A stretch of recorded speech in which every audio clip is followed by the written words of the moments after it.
পাড়ার মোড়ে ভূতের মেলা। জামাইবাবু দেখলে ভীষণ ভয় পেলে ভোলা। ভূতেরা বলে, চিনতে পারিস? আমিই তো কালী। দেখে যা মশাই, খেলছি আমি ঝাপড়ালি। কোমরে গামছা, হাতে লাঠি, ভূতের মিছিল, মুখে ঝাঁটি, পিছন থেকে দাদু চেঁচায়, এ কোন ভূত রে?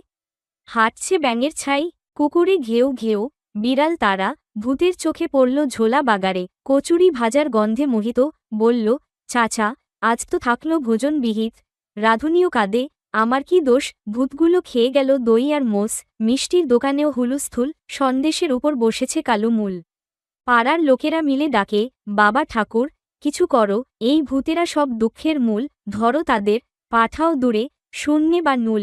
ঠাকুর আসেন, ঝুলিয়ে জপমালা, মন্ত্রপাঠে ভূতের দল পড়ল পালা। তাড়াতাড়ি বলল, মাফ করো আমায়, কিচ্ছু খাবো না, আজই চলে যাই। ভূত গেল চলে, আবার শান্তি, পাড়ায় ফিরল হালকা